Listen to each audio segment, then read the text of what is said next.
Shangri-La has been a hated map for a long time, and I hope to disband this unjustified hate.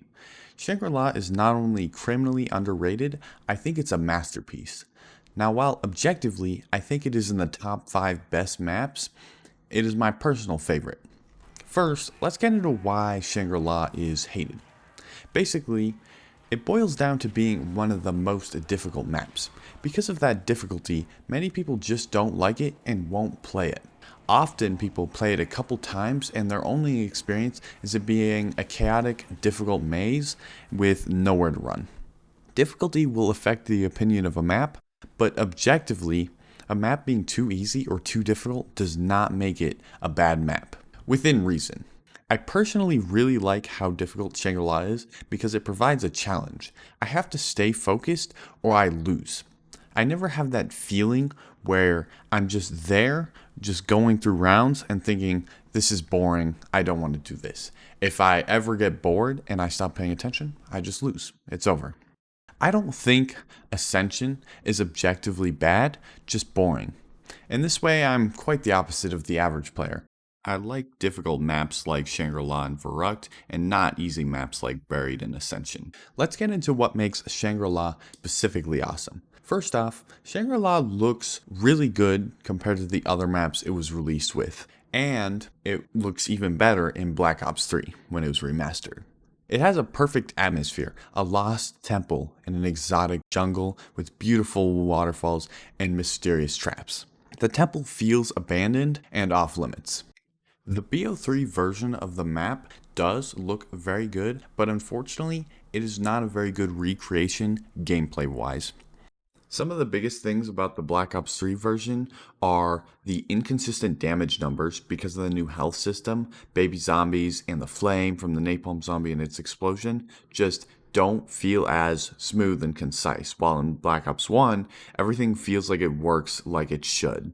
The monkeys, when they're coming for a power-up, often spawn in really weird locations, while in Black Ops 1, the locations they spawn in almost always make sense. The baby gun is unfortunately not very good in Black Ops 3, making it near impossible to run over solid amounts of zombies. So you have to use the nade strategy anytime you're killing a horde. The zombies just don't fit with the map very well with their fast hitting, making Widow's Wine necessary, and Widow's Wine and all that just doesn't fit on Shangri-La very well.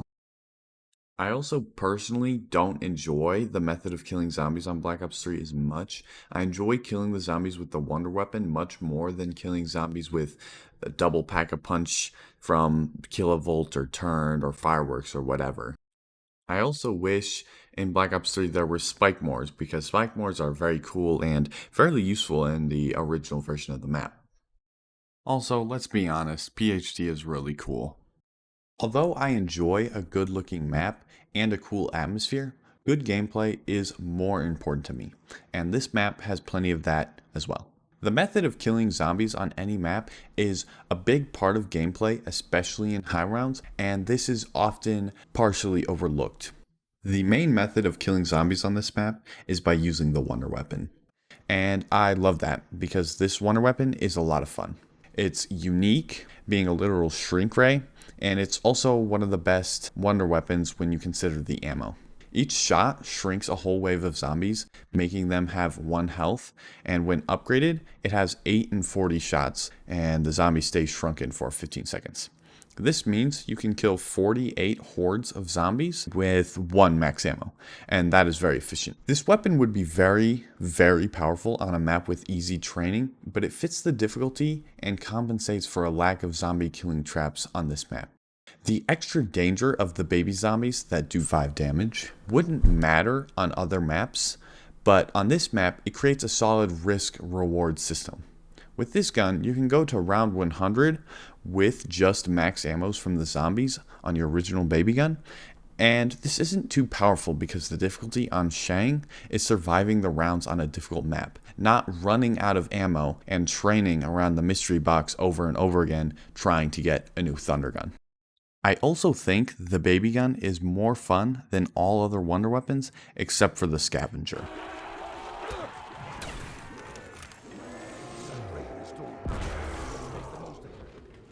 The boss zombies on this map are also perfect, giving difficulty, reward, and mixing up the gameplay. The Shrieker and Napalm zombies alternate spawning one each round. The Shrieker has 2.5 times the health of a normal zombie, runs fast, blurs your screen slightly. Killing it gives you normal money and will make a blast of sound that kills nearby zombies, giving you 50 points each.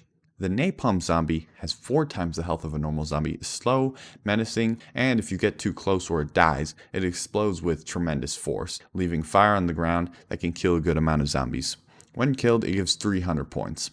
The fire only does a little damage to the player and is useful to kill zombies, similar to the fire trap from Kino. The reward they give is points and killing other zombies, but they're more of a challenge and they mix up the map, add tension and difficulty. I also think that the boss comes the perfect amount. Not like BO4 or Thrashers from Zetsubo no Shima, and not too difficult but rare like Origin Panzer. The Panzer isn't bad, it just wouldn't fit on Shang. A common complaint is that there's too many boss zombies on Shangri-La, but obviously anyone who uses that complaint hasn't actually played the map. The other boss zombie is the monkey. It will spawn if a power-up drops and try to steal it. If you kill the monkey without it stealing the power-up, you gain $500. As the monkey runs to the temple, the power-up above its head cycles, meaning you can turn any power-up into anything else on the map. This means if you were good enough, you can get extra points in the early game with the double points, and you even get to kill the monkey after, getting 1,000 instead. And you can also get extra ammo in the late game. If the power-up they steal is a max ammo initially, one of the power-ups that cycles is a Perk Bottle. The Perk Bottle appears for less time, and it is hard to get, making it a fair challenge. This boss is not as much of a boss. The monkeys are actually more helpful than harmful, and they rarely steal a power-up that you don't want stolen, and you would know that if you had actually played the map.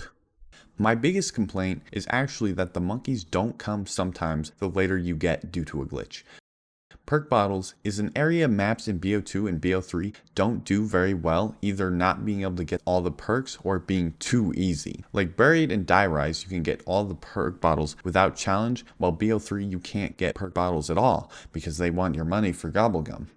In BO1, there are Perk Bottles, but not all work as well as Call of the Dead and Shang. A power-up that is missing is the Death Machine, but in Black Ops 1, the Death Machine is so trash that it's a good thing, and it just makes the power-up cycle better. The interaction between a map's Wonder Weapon and Boss Zombie is an interesting thing, and I think on most maps it's not done well.